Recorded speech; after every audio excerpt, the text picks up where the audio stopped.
Joining us now for more is Chen, CEO of Optimus Ride. We were just hearing their competition's on, Ryan.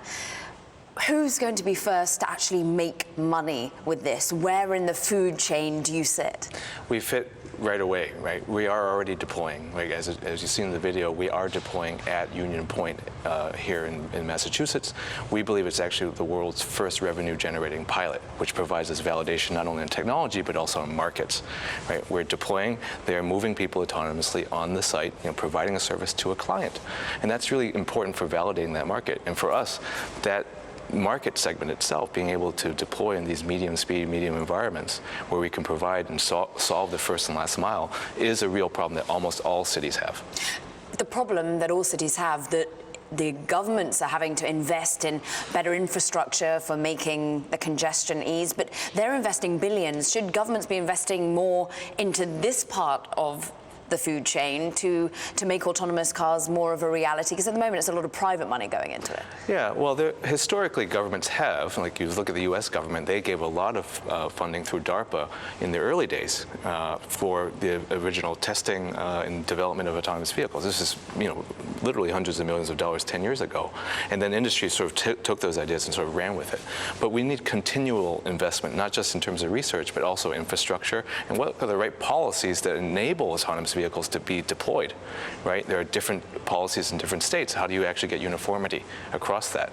We've seen some countries, like for example Singapore, push very hard for this, and that's where governments can actually play a big role as to how do you provide an environment or a framework for autonomous vehicles to actually be commercialized. Would this be a better economic bet than putting billions into trains, and would it be better to put it into autonomous? The belief that we have as a company is that self-driving is the key disruptive technology for the 21st century. If you're able to deploy autonomous vehicles, you solve many, many problems. You solve a lot of the carbon emissions problems. You solve the congestion problem.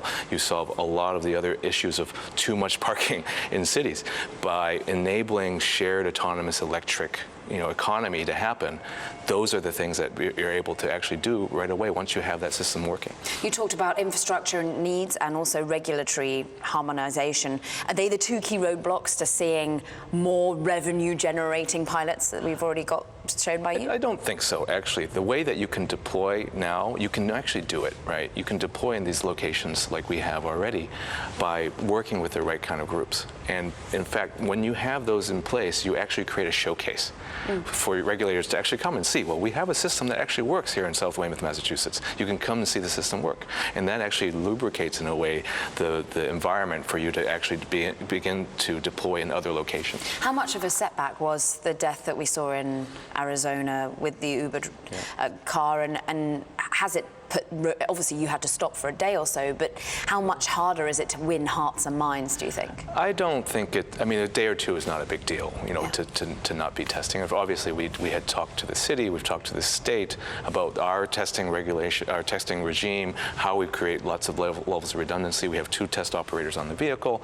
Also, we talked to them a lot about how we recruit and train our drivers and all that. That was very important for setting the stage on what we actually do in terms of functional safety. And then once you have that in place, people feel confident about that. But the other key part is education, right? How do you educate? How do you get people to adopt? We feel that the best way to adopt is to deploy through pilots. Once you test and deploy and be able to get actual users, and they feel that the system works well and is solving a problem for them, then that spreads. And that's really sort of a build it, they'll come kind of attitude around deployment. Where are you taking the revenue cut? Sorry? Where are you taking the revenue cut? How are you being paid for the software that you're building? Yeah, so what we do is provide mobility as a service, right? So the client, in this case, the developer of Union Point, is basically providing an amenity, a self-driving mobility amenity to all the tenants of that development.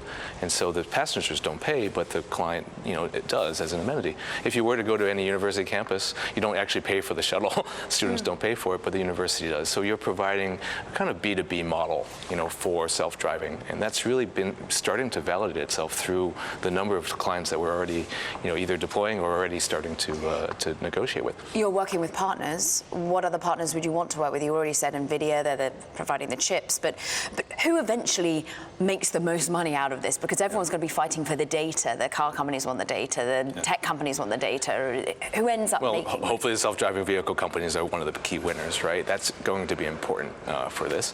The other key players are the car companies themselves, right? OEMs, tier one suppliers. Our company is vehicle agnostic. We focus on developing the software and also integrating all the sensing into the vehicle to basically make it drive autonomously. So do you want more vehicle suppliers to come to you? Oh, of course. I mean, why not? I mean, for us, we can take any vehicle and basically, integrate our technology and make it drive. We've built self-driving trucks. We've built self-driving sedans. We've built self-driving forklifts. We've built all vehicles of various sort, scale, and even powertrain as well. So being vehicle agnostic is actually pretty important because the market will dictate what kind of vehicles you actually want to have. And talk to us about your vision now for Optimus. We know that you've raised money, Series A, November closed, you've got $18 million, is more money needed to continue to scale, to continue to see more of these vehicles that we have around us? Well, it's obvious you need to have more money to scale, right? Every major business needs to do that. If you look at the funding that has been raised for a lot of other self-driving companies, there are much more money that's needed to be able to scale, and that's for sure. But from our point of view, scalability is proven through pilots. And once you have that, it's very easy to build up the capital that you need to do this. So you don't need any more VC money? Well, I think that there's going to be the need for more money always, whether it's institutional, whether it's strategic funding. It's all part of the whole ability to be able to scale, right? And once you have, I would say, a minimal viable product, as they always say, you're able to then be able to seek the right capital that you need in order to scale. And for us, we think we have a very scalable product because we're not only vehicle agnostic, but the kind of environments that we have are also everywhere you see in the United States, everywhere that you see internationally as well. Every city has a problem with first and last mile. Every community has challenges with congestion. If you can solve those through one example, the whole world can see it, and then you can, of course, export that throughout.